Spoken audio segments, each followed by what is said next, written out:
तो पहले सरकार का जो कार्य प्रणाली चल रही है, जो काम काज है, तो इसको किस नजरिए से आप देखते हैं? आने वाले समय में जब आपकी सरकार आएगी तो क्या इन भाई साहब परिवारों को राहत सुनिए दी मेरी जाएगी? बात, देखिए हो जी। सकता है कुछ लिपापोती सरकार के प्रेशर से ना की जा रही हो। जो राजनीतिक लाइफ होती है उसमें जेल होती रहती है, तो उसमें मुख्यमंत्री ही अपने आप स्वयं इस सारे करप्शन के मामले में उनके माध्यम से ऐसा हुआ। दूसरी बात, कैबिनेट रैंक नहीं है, कैबिनेट सुविधा प्राप्त है। वो कोई कैबिनेट रैंक नहीं है, वो कैबिनेट सुविधा प्राप्त है। रैंक का मतलब होता है रैंक ऐसी कोई है, कोई आर्मी का थोड़ी है ऑनररी बन गया। मुझे कौन डराएगा कि तेरे पर मान आने का दावा है, मेरे तरफ से कर दे 100 करोड़ का दावा। चाहे इन्होंने वो जो चौकों के ऊपर कोड़ू लगाए, खचरे लगाई, लुंगड़ू लगाए, पठानकोट से नेशनल हाईवे बन रहा है, वो मनाली को जाएगा, नोटा छड़ी होड़ी रहना देना पीछे से। जैसे जैसे पीछे काम होता जाएगा तब आगे चलता है। और आपके पीडब्ल्यूडी मिनिस्टर तो कह रहे हैं कि जितना पैसा आ रहा है हमें केंद्र सरकार दे रही है, और आप कह रहे हैं कि हमें पैसा नहीं आता है। अगर केंद्र सरकार नहीं होती तो आज इनकी भी बोलियां लगी होनी थी। ठा ठा जो 40 एमएलए इनके ना सब बोलियां बिक जाने थे सारे सारे। दो साल नहीं लगने हैं, 2 साल के लगने। पुण्य की थी सरकार है सारी। उसको इनकी योजना कहाँ यार, मेरी बात सुनो, गरीब लोग बेचारा अपना जाके इलाज करवा लेते थे सरकारी हॉस्पिटलों में।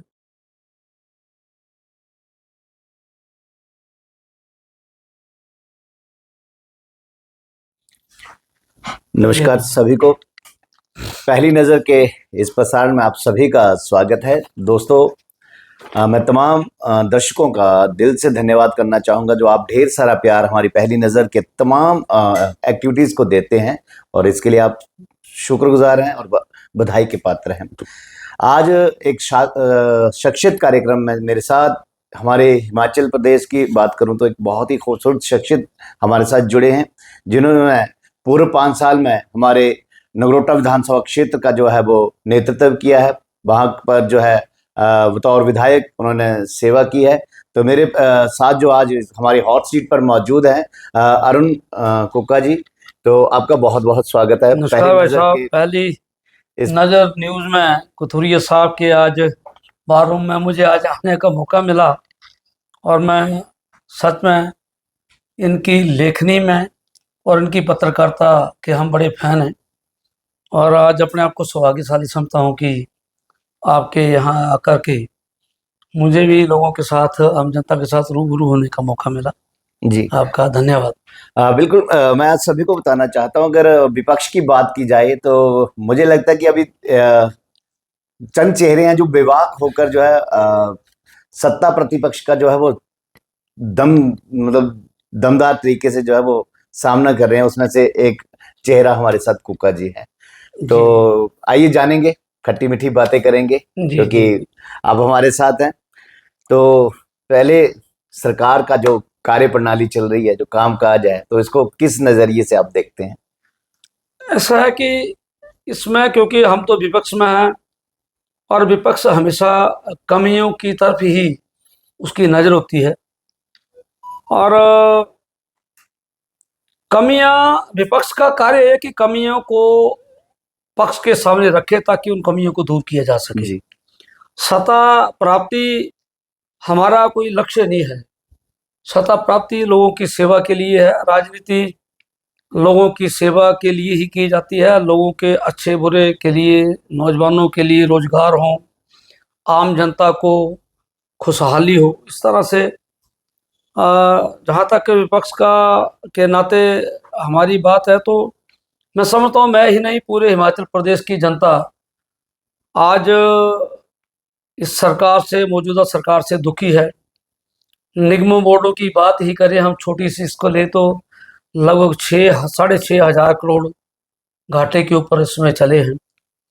और सरकार जो गारंटियां देकर सत्ता में आई थी, मुझे नहीं लगता है कि उसमें एक भी गारंटी उन्होंने पूरी की हो। चाहे वो 1,500 रुपये महीने की गारंटी थी जो हमारी माता बहनों को ठगने का काम किया था, चाहे वो 300 यूनिट बिजली फ्री का था, चाहे नौजवानों को जो हमारे आने वाले काल का भविष्य है, बच्चों का फ्यूचर है। आज बच्चे पढ़ लिख करके नौकरी के इंतजार में बैठे हैं, और लोगों को, नौजवानों को ये बहुत बड़ी उम्मीद थी, और उन्होंने बहुत एक बुलंद तरीके से इस पार्टी, कांग्रेस पार्टी को सरकार में लाने का जो काम किया था।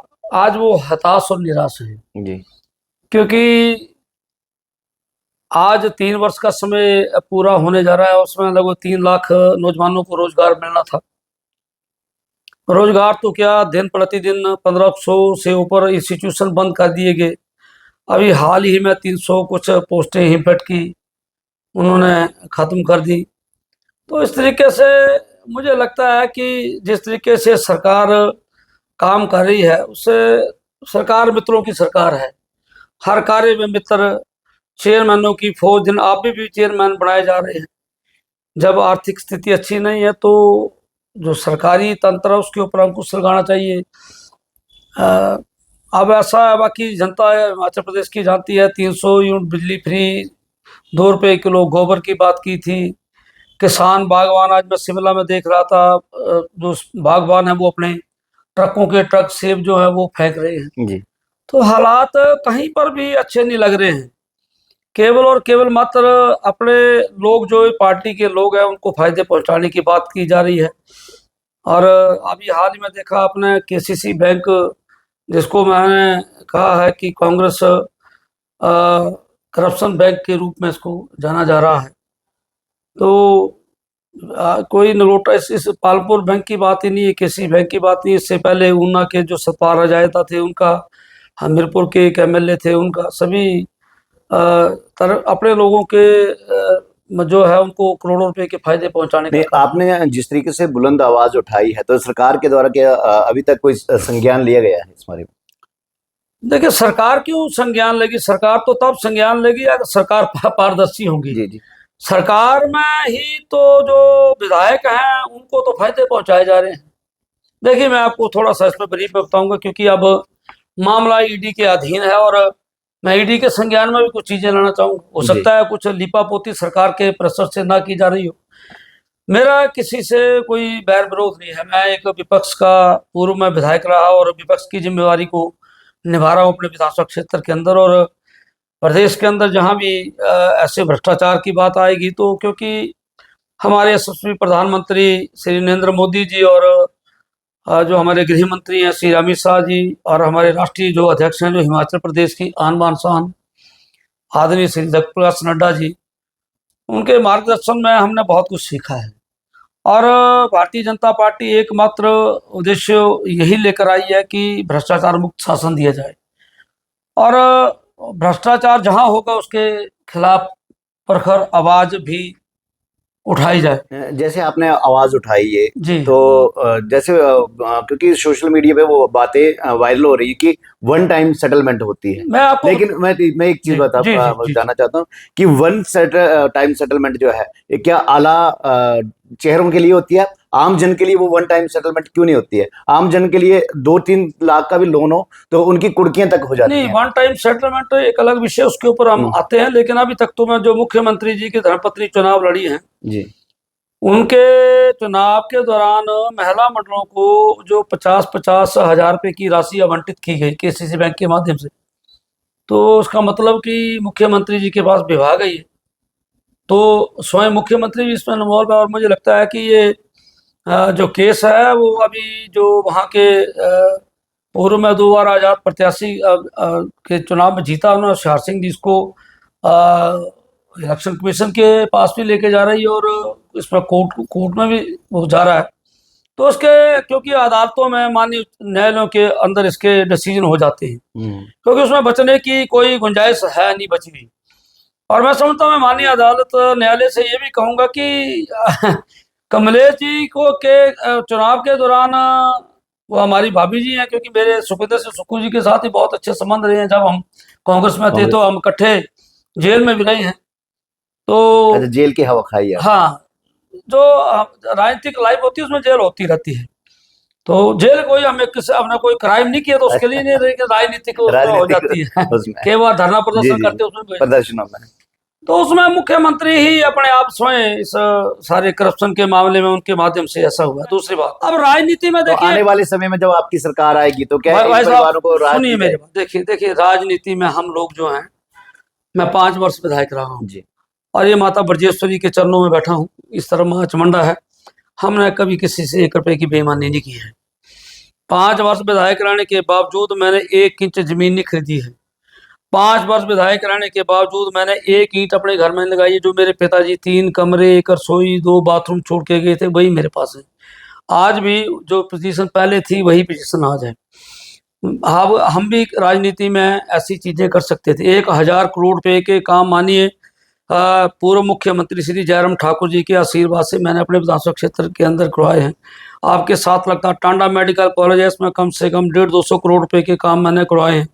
यहाँ पर बहुत सारे नए 18 डिपार्टमेंट लेके मैं आया हूँ। डायलिसिस की मशीनें हमने लगाई हैं।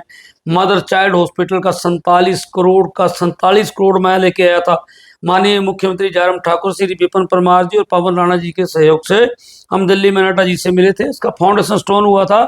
आदरणीय पूर्व केंद्रीय मंत्री जो वर्तमान में भी हमारे के सेंट्रल उसके हेल्थ मिनिस्टर हैं श्री जगत प्रकाश नड्डा जी, उनके कार्यकमलों द्वारा उसका फाउंडेशन स्टोन किया था जब MCH दिए जा रहे थे। तो एक क्योंकि नड्डा जी हिमाचल से बिलोंग करते, तो एक उन्होंने यहाँ भी दिया था। विधानसभा के अंदर यहाँ के मौजूदा विधायक कैबिनेट रैंक नहीं है, कैबिनेट सुविधा प्राप्त है। वो कोई कैबिनेट रैंक नहीं है, वो कैबिनेट सुविधा प्राप्त है। रैंक का मतलब होता है रैंक ऐसी कोई है, कोई आर्मी का थोड़ी है पे ऑनररी बन गया।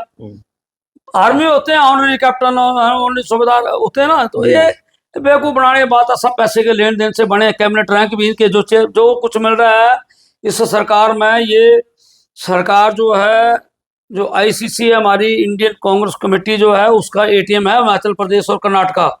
यहाँ से जितना ये भी जो बैस जी जो बता रहे हैं, युद्ध वीर बैस जी बता रहे हैं कि जो मनाली में उनकी प्रॉपर्टी जो उन्होंने ली थी, तो सुक्खू जी कह रहे थे कि उस प्रॉपर्टी को हम गिफ्ट करना चाह रहे हैं प्रियंका गांधी जी को, तो जमीन को दे दो हमें। अच्छा, है ना।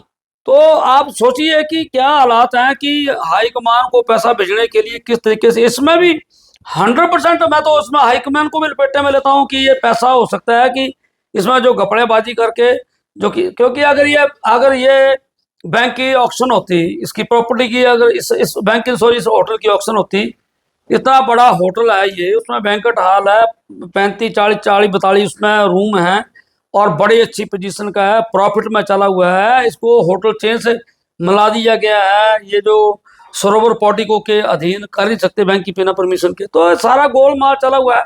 और एक परिवार को फायदा 24 करोड़ 21 लाख तो डायरेक्ट उसका माफ हुआ।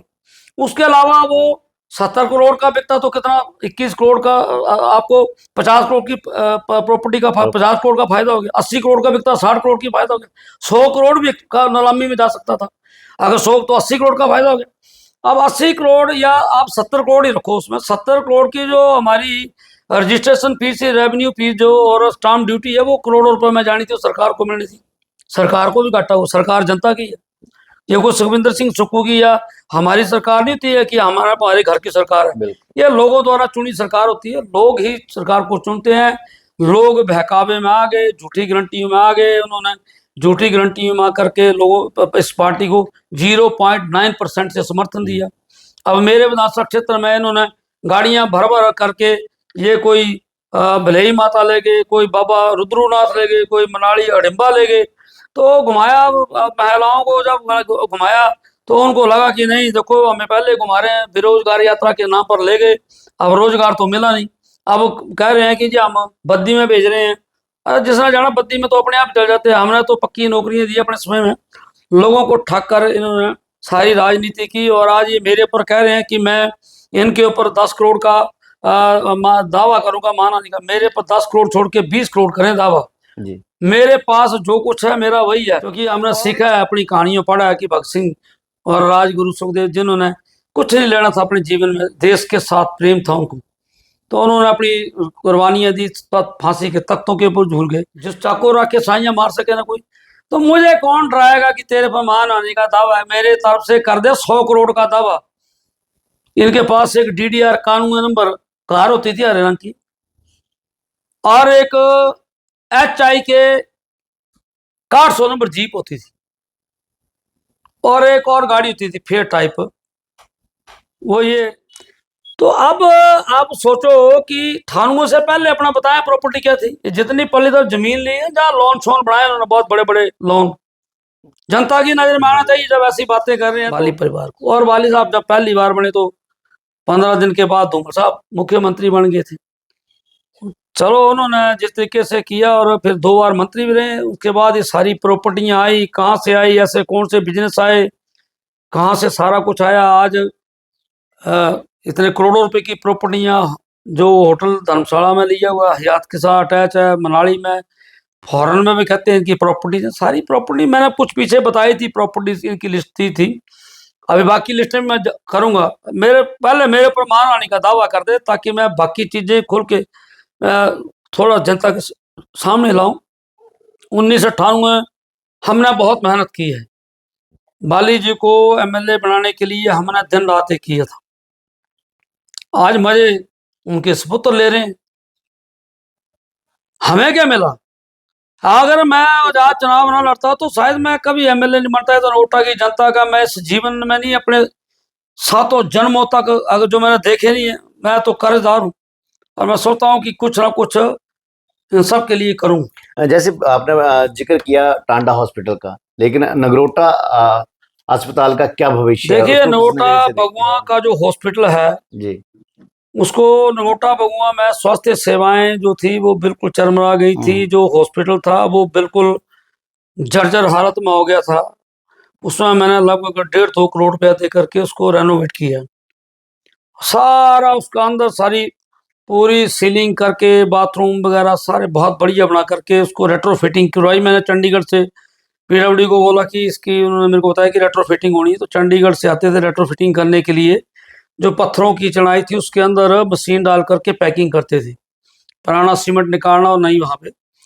तो उसको मैंने बढ़िया बनाया। 30 बेडेड का वो रखा था एक, और 100 बेडेड हॉस्पिटल की मैं श्री जयराम ठाकुर जी, विपिन परमार जी के समय मैंने इसकी करवाई थी घोषणा। तो अब वो जो बिल्डिंग है वहीं का वहाँ जहाँ थी वहाँ के वहाँ खड़ी है जी। इनसे बनी नहीं। एक मैंने बड़ों में बना दी थी, लगभग उसका 95-96% काम हो गया था। अभी वो बार बार मैं वीडियो डाली तब उसको चालू किया। वो भी इनके पिताजी का निधि हॉस्पिटल ही है। मैं बार बार कहता हूँ, जो इनके पिताजी ने काम किए, जिन्हें कॉलेज लेके आए, इन पाली साहब लेके आए, बी फार्मेसी लेके आए, एक कमरे में उद्घाटन किया था। वहां पर लगभग 70-80 करोड़ रुपया लगा करके मैंने सारी बिल्डिंगें हॉस्टल तैयार कर दी हैं। सरोत्री में क्लासें बैठती थी उसमें की, जी। बाली साहब के टाइम में। अच्छा, एक बात और आपके चैनल के, क्योंकि आपका चैनल जो बड़ा लोकप्रिय चैनल है, और मैं सभी दर्शकों से निवेदन भी करना चाहता हूँ कि इस प्रेस वार्ता को जो आज हमारी चली हुई है, इसको इंटरव्यू को आप आगे शेयर करें, ताकि ये अच्छी सबको पता लगे कि वास्तविकता सच्चाई क्या होती है। अब जितना हमने वहाँ पर इन्होंने वाली साहब ने काम किया, हमने उस काम को आगे बढ़ाकर काम किया। एक बड़ा मुझे अलग ही मतलब अंदाज में नए विधायक के कैबिनेट रैंक रैंक तो पहले होता नहीं, सुविधा प्राप्त बोल सकते हैं कि कैबिनेट की सुविधाएं ले रहे हैं। बोलते हैं मैं तनख्वाह नहीं लेता हूँ, कुछ नहीं लेता हूँ। जब सब बात की बातें हैं, जब इनके बिजली के बिल निकले थे तो अधिकारी का कभी गलत, देखो सरकार के बिल गलत थोड़ी निकाल सकते हैं, वो बाद में लिपा पोती की गई। इवन देन यहाँ इनके जितने जितने भी, ये चाहे हॉस्पिटल हैं, चाहे होटल हैं, चाहे घर के बिल बहुत पेंडिंग है, वो भी इकट्ठा पैसा जमा हुआ है। वो जब मैंने अधिकारियों से पूछा तो उन्होंने फटाफट जाकर इनको बोला कि पैसे जमा करो। वो भी लाखों रुपए में बाद में जमा हुए हैं पैसे, कांगड़ा के भी। वो भाई बर्थ ही है इनका। तो मतलब अब एक चीज वो हमेशा बोलते हैं, ये बल्दर में आईटीआई बन रही है, वो तो मेरे समय में जब इनके पिताजी ने अनाउंस की थी उनसे तो बनी नहीं तब। फिर मैं एमएलए बन गया, मैंने बड़ी कोशिश की उसको बनाने के लिए, बजट नहीं था उसके बीच में, 1 लाख रुपया टोकन बनी थी सिर्फ उसमें। कागज निकाल लेना और कागज जनता के सामने रखें। लेकिन एक चीज जरूर सोचें कि अगर ये निकालेंगे तो उसके बाद मैं आरटीआई के माध्यम से सारे डॉक्यूमेंट्स प्रूव करूंगा सारे। तो जो कुछ भी नगोटा में अभी को कर रहा है, तो ये जो काम वो कर रहे हैं, वो इससे पहले हिंदुस्तान में वो कोई काम नहीं हुए। ये पहले करते हैं वो काम। फाउंटेन लगाएंगे तो बोलेंगे कि दुनिया का सबसे बड़ा फाउंटेन, दुनिया का, और मैं इसी फाउंटेन के साथ हिंदुस्तान का सबसे बड़ा फाउंटेन लगाने जा रहे हैं वो। मैं आपकी बात को काट रहा हूँ। अवाम संस्था के द्वारा एक बहुत अच्छा खेल मैदान 8-10 पंचायतों के लिए तैयार किया गया, वहां पर फाउंटेन की बात की जा रही है। वहां पर संस्था के द्वारा देखिए, मैं आपको एक चीज बताऊं, ये जितने चाहे इन्होंने वो जो चौकों के ऊपर कोढ़ू लगाए, खचरे लगाई, लुंगड़ू लगाए, या जो कुछ लगाए, इन्होंने पिलर खड़े कर दिए रोडों के बीच बीच में। ठीक है, जहाँ चौक थे सिर्फ अपना नाम लिखवाने के लिए वहां पे लगाए। मुझे एक चीज बताओ कि उन वो जो घोड़े खच्चर लुंगड़ू जड़े थे ना उन्होंने लगाए, उसका क्या जनता को बेनिफिट मिलेगा? मैं बड़ी सीधी बात जानता हूँ। पैसे, एक तरफ सरकार आर्थिक संकट में, पैसे का दुरुपयोग हो रहा है। अब टूरिज्म के पैसे से आप लुंगड़ू खड़ा कर रहे हैं, लुंगड़ू लगा रहे हैं कि लुंगड़ू लगी या अट्ठा लगी या खुद की, या अट्ठा बनाया खुद की, दो दो खतरा लाइए थे खुद की। ये रेलवे से बता निके निके तो हाथी लगाई थी। ये तो बसपा ही पार्टी है कोई, किया तो बसपा चली भी है कि अब ये बताया गया कि बसपा में जा रहे हैं, को 4-5 जगह हाथी लगा दिए इन्होंने। ये टांडा में भी लगाए हाथी, पुराना बस स्टैंड में भी बात हो रही है कि वहां हाथी। पे भी कुछ बनेगा। अब नहीं, चलो अच्छा काम करे। देखिए टूरिज्म प्लेस ऐसा नहीं होता है कि आप टूरिज्म प्लेस बना रहे हैं। टूरिज्म प्लेस तो वो होते हैं जो नेचुरल, जहां पर टूरिस्ट आए। जी। टूरिस्ट आपका चमंडा टूरिस्ट प्लेस है, आप चमंडा के इर्द गिर्द बढ़ाइए कुछ आपकी कंसोर्सी के साथ लगता है वो एरिया। आप देखो, अब आप ऐसी जगह ले जाइए, आप गांव में जाइए, जाओ नैना देवी सूर्य मंदिर है, वहां के बीच में रोप वे बना दो टूरिस्ट प्लेस। मैंने जो डिन्नू मंदिर है सिउड़ का, वहां पे मैंने बड़ा काम कराया, मैंने टाइल वर्क, सड़क रोड वगैरह मैंने किया वहां पे। नैना देवी में जब मैं विधायक बना तो मैं लोगों से प्रॉमिस किया था कि जैसे विधायक बनूंगा, और मैंने 15 दिन के अंदर नैना देवी की सड़क का काम ओथ ओथ के बाद शुरू कर दिया था। वो सड़कों की हालत खस्ता है, ठीक तो है। आप उसको किस आप चले जाओ लिल्ली रोड पे, चले जाओ, खड्डे हैं मेन रोड के ऊपर, खड्डे हैं भाई। विधायक को कोई फर्क नहीं पड़ रहा है, विधायक के पास 14-15 गाड़ियां हैं। अब टूरिज्म के उसके अनुसार ऊपर से ड्रेनें बन रही हैं। आप मुझे बताओ, ड्रेन बनाओ यार, छोटी ड्रेन बना लो, ठीक है, आप अच्छा काम करो ड्रेन, लेकिन उसका पानी जाएगा का? जिस तरीके से पानी अब जो आप तो लोग खड्डों में जा रहे हैं, वहां बह रहे हैं, आप तो खड्डे ले आएंगे शहर के अंदर। इंडस्ट्रियल एरिया में पूरा इंडस्ट्रियल पानी से भर गया था, अभी आधी नाली नहीं बनी है। अभी स्टेशन से होकर के पानी इंडस्ट्रियल एरिया के अंदर चल गया, पूरा पानी पानी भर गया था। अब लोगों, आप मुझे बताओ, उस पानी की निकासी, ऊपर से सीधा पानी आएगा और नालियों के, वो जाएगा कहाँ? उसकी आउटलेट क्या होगी? कहीं आपने चैम्बर तो बनाए नहीं कहीं भी। जो होता क्या, बाजार के बीच में जो नालियां होती है ना, आपने कहीं ना कहीं उसके ऊपर गैप तो रखना है ना। तो क्या करते हैं लोग, घर का कूड़ा कचरा जो खिंद खंदोलू सब उसमें फेंक देते हैं, वो आगे जाके ब्लॉक कर देता है। अब वहां से जाकर के जो अनुराग का हिमालयन स्कूल है, वहां को पानी जाएगा चोर नाले से होकर के, बड़ी बुरी हालत होगी वहां पे, मैं आपको बता रहा हूँ। क्योंकि वहां पे लोग आगे बेचारे जो सफाई कर्मचारी वो रहते हैं वहां तंबू लगा के, उनकी हालत खस्ता हो जाएगी। आप नगोटा बगुआ को हिंदुस्तान का सबसे बड़ा फाउंटेन लगा रहे हैं, आप हिंदुस्तान की सबसे बड़ा आईटीआई दे रहे हैं, आप हिंदुस्तान का बहुत सबसे बड़ा होटल बना रहे हैं। ये जो 40 है हॉस्पिटल, ये जो आपका ग्रैंड राज है, इससे बड़ा बना रहे हैं।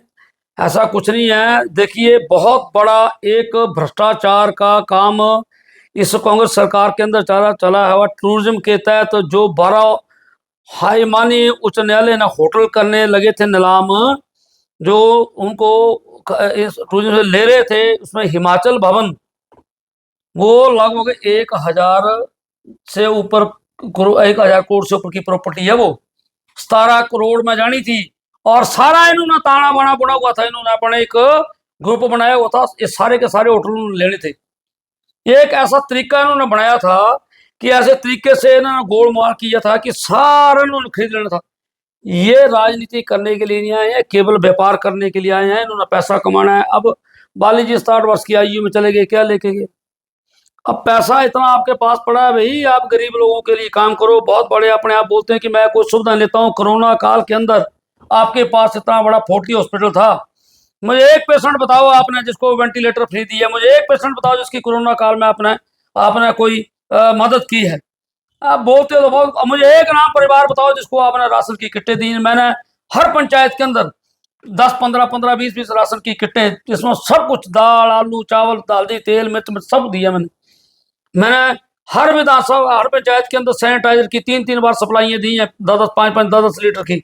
मैंने हर विधानसभा क्षेत्र के अंदर ग्लव्स दिए हैं, मास्क दिए। मैंने हर सफाई कर्मचारी को ग्लव्स, मास्क और सारे हर जो भी उनको चाहिए थे, जो आपके मीटर होते हैं, सारी चीजें दिए थे।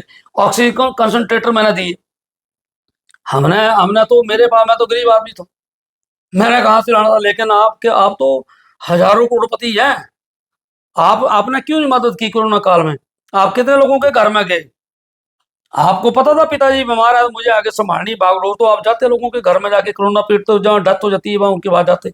मैं तो कोरोना पीड़ितों की जहाँ डेथें हुई वहां गया, कई जगह तो मैंने टांडा में कई डेड बॉडियां भी जलवाई, क्योंकि मैं समाज सेवी हूँ। क्योंकि आप जो कुछ बनाते हो, जो आज से पहले कभी हमने ना देखा, हमारे बुजुर्गों ने देखा, हमारे बच्चों ने देखा, तो किसी ने देखा, वो चीजें ला रहे हैं लोटा बूटे। लेकिन हर आपने नोरा ग्राउंड का बेड़ा गर्क करना शुरू कर दिया।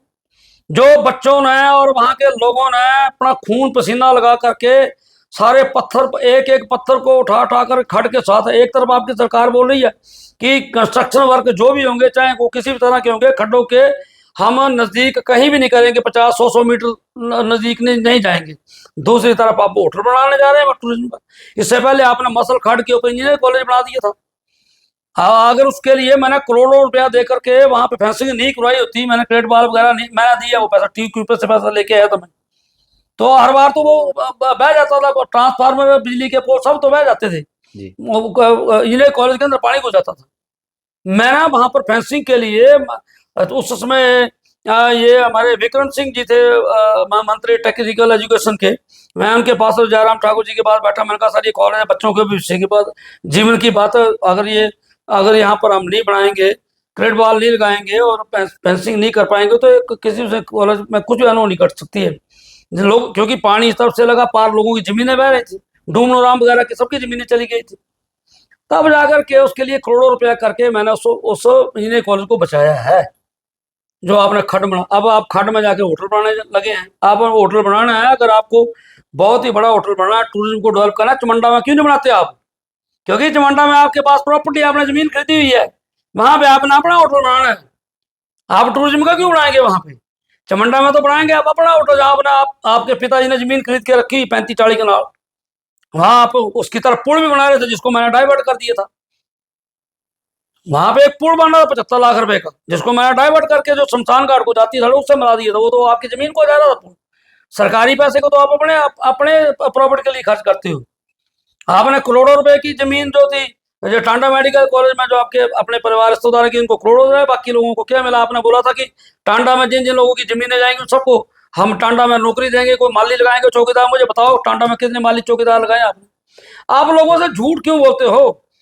आपने हमेशा लोगों को ठग करके आप राजनीति करते हो। आप हमेशा बोलते हो जो काम मेरे समय के हैं, आप उनको बोलते हैं मैं मेरे पिताजी बड़ो हॉस्पिटल कह रहे हैं, मेरे पिताजी, मैं जीवन भर इस परिवार के बर्तन धोऊंगा अगर इनके पिताजी ने अगर 1 रुपया भी बड़ो हॉस्पिटल के लिए लाया होगा। क्या बात करते हैं यार आप लोगों के बीच में ये बोलते हैं कि मैं 1 लाख जो यहाँ पर 1000 मकान जो है, 1200 मकान वो मैं लेके हूँ। पूरे देश के अंदर मकान गए, पूरे देश को गए ना, करोड़ों के हिसाब से मकान गए। 1 लाख मकान हिमाचल को भी आए, ये कह रहे हैं मैं ले गया, मैं गया था, हमारा पैसा लगा। भाई पैसा तो 10% जो लगता है शौचालय वगैरह उसके लिए तो देना पड़ता सरकारों को, क्योंकि सरकार का एग्रीमेंट है 90-10 का हर चीज में। अब आप कह रहे हो कि नेशनल हाईवे का ये मोटोर से बांधा मैं करा, पठानकोट से नेशनल हाईवे बन रहा है, वो मनाली को जाएगा, नोटा छड्डी थोड़ी रहना देना पीछे से, जैसे जैसे पीछे काम होता जाएगा तब आगे चलता है। तुम लोग वहां भी बोल रहे हो कि मैं लेके आया। नहीं, लेकिन जो 4 लाइन में नुकसान हो रहा है उसका तो नहीं, 4 लाइन में नुकसान है, 4 लाइन तो नुकसान बहुत होना था अगर मैं उसको नहीं बदलता, थोड़ा बहुत डाइवर्सन नहीं कराता तो। अदरवाइज देखिए हमारा जो स्टार्टर है वो थोड़ा अच्छा है। अब रोड के इसका रेलवे का भी आ रहा है जी जी, तो ये आगे देखिए। आप मुझे बताओ, ये कह रहे हैं कि 4 लाइन से नुकसान हो रहा है, जो सराज के अंदर जो नुकसान हुआ मनी बेस के अंदर जो हुआ, तो वहां थोड़ी 4 लाइन है। जी जी, ये तो कुछ लोग कांग्रेस पार्टी वाले के कुछ लोग हैं जो ऐसी बातें करते हैं कि जी जहाँ 4 लाइन है वहाँ कटिंग हुई है, ठीक है, जो कटिंग की है आपने उसको आपने सीधी कटिंग कर दी, उसको वर्टिकल आपको वैसे लेनी पड़ेगी आपको। आप थोड़ा उसको स्लांटिंग में लो कटिंग को, वो चीजें जो है वो जब कटिंग हुई, क्योंकि पहाड़ी एरिया में पहली बार नेशनल हाईवे बन रहे हैं तब पता लगा। अब इसके बारे में गडकरी जी स्टैंड ले लिया उन्होंने, और आपके पीडब्ल्यूडी मिनिस्टर तो कह रहे हैं कि जितना पैसा आ रहा है हमें केंद्र सरकार दे रही है, और आप कह रहे हैं कि हमें पैसा नहीं आता है। अगर केंद्र सरकार नहीं होती तो आज इनकी भी बोलियां लगी होनी थी। जो 40 MLA इनके ना सब बोलियां बिके जाने थे सारे इनको खरीदना किसी ने नहीं था। मुख्यमंत्री से लेकर के जितने कैबिनेट रैंक के सबकी बोलियां लगानी थी लोगों ने। सच्चाई बोल रहा हूं मैं आपको, क्योंकि लोग दुखी हैं इनसे। आने वाले 2 सालों के बाद किस नजरिए से देखते हैं आप? 2 साल नहीं लगने हैं, 2 साल के चीज लगने, पुंजा की थी सरकार है सारी, मतलब आपको 2 साल तक लगने भाई, बड़ा अच्छा काम करे सरकार पुंजा है। पुंजा क्या बता कल उसा गंगा जल कर था पीछे क्या पाते था तुलसिया पत्थर पुत्र पाई के मुंह में पाई थी। मतलब तो पूरा योगदान करा दे नहीं पूरा योगदान मेरी गल सुना मुझे सतपाल सत्ती की गल बड़ी पसंद आई जब उतने विधान साहब ने बोले तो सरकार गिरानी सत्ती ने बोले हाँ थोड़ी सरकार बनाना उड़ी है हाँ तो गिराना है जी वाजपेयी जी बोलते हैं भाई हाँ अब सरकारें नहीं गिराते हैं सच समय और था तालू विपक्ष भी थोड़ा हो टाइप था हूँ जदे आह देखा ना आफ्टर कितने ठगण देने लोगों ने कारोबार पर लै सारे मजे लगे लौट गए सारे हालात देखो सड़कों के ऊपर आज युवा सड़कों के ऊपर आज कर्मचारी सड़कों के ऊपर आज पेंशन सड़कों के ऊपर आज महिलाएं सड़कों के ऊपर आज आंगनवाड़ी कार्यकर्ता सड़कों के ऊपर आप आज जितने भी लोग हिम केयर योजना के बारे में जो वो हुआ बाधित हुई है उसको हिम केयर योजना कहाँ यार मेरी बात सुनो गरीब लोग बेचारा अपना जाके इलाज करवा लेते थे सरकारी हॉस्पिटलों में प्राइवेट हॉस्पिटल जाते हैं ना क्योंकि देखो एक बात सुनो भाई साहब आपने बहुत अच्छा प्रश्न किया हिम केयर योजना जयराम ठाकुर जी की कितनी बढ़िया योजना थी जो प्रधानमंत्री जी ने आयुष्मान का योजना का कार्य 55 करोड़ देशवासियों के लिए दिया था उसमें जो हिमाचल प्रदेश के जो बाकी लोग बच रहे थे 70 लाख में से अब 22 लाख उसमें कवर हो रहे थे बाकी जो कुछ बच रहे परिवार होते हैं ना उसमें कवर एक परिवार 5 लोग आ जाते हैं तो जयराम जी ने सोचा कि ये लोग कैसे उसमें कर्मचारियों के भी कार्ड बनाए थे उन्होंने जी बिल्कुल क्योंकि मेडिकल रिवर्समेंट में केवल पैसे होते हैं नहीं होते मिलते हैं नहीं मिलते हैं बेचारों को उसमें बड़ा इंतजार करना पड़ता है कर्मचारियों के लिए बंद कर अब वो कार्ड था वो एक हेल्थ कार्ड था लोगों के लिए जीवन कार्ड था जो लोगों की जिंदगी को बचाने वाला कार्ड था जी है ना अब उस कार्ड को लोग प्राइवेट हॉस्पिटल चले जाते थे फोर्टी में चले जाते थे बालाजी में चले जाते थे पंचशील नर्सिंग होम में चले जाते थे सू नर्सिंग होम में चले जाते थे जो भी बढ़िया हॉस्पिटल था वहां पे सिटी हॉस्पिटल में चले जाते जहाँ दिल करता था वहां चले जाते और वो कार्ड चलता था और उनको बड़ी आरामदायक इलाज मिल जाता था अब जब ये होटल जब ये कार्ड बंद कर दिया उन्होंने सरकारी उसके बाद क्या हुआ उसके बाद गरीब लोगों के मरने का आंकड़ा बढ़ने लगा जितने पीडब्ल्यूडी के वहां पे काम हो रहे हैं सारे काम क्लब करके एक फर्म को दिए जा रहे हैं उसमें 12% सीधा लिया जा रहा है आगे वही ठेकेदार आप 6 कामों को पीएनजी भाई के सारे कामों को क्लब कर रहे हो आप और एक आदमी को टेंडर दे रहे हो आपने कई ठेकेदारों को ठेकेदारी बंद करवा दी कांगड़ा के कई ठेकेदार मेरे सब क्षेत्र में काम करते थे उस बिल वगैरह सभी काम करते थे उन्होंने छोड़ दिए काम आपने 6 जो प्रधानमंत्री ग्रामीण सड़क योजना के जो मैं लेके आया था जो इम्प्रूवमेंट के काम थे आपने सबको क्लब कर दिया और एक फर्म को दे दिया आपको पता है एक फर्म से पैसे लेने सीधे आपने जब आपके लोकल वहाँ के लोग अगर टेंडर डालेंगे आप उनसे मांग कैसे पाएंगे इसलिए आपने एक फर्म को दिया उनसे सीधे पैसे आप नेगोशिएशन करेंगे इतने पैसे सट्टो भाई इतना % लगना है आपने जो 27 करोड़ रुपये मेरे समय की एक गई थी जो प्रपोजल केंद्र सरकार को पार्किंग और मल्टीपल स्टोरी की आपने उसको टेंडर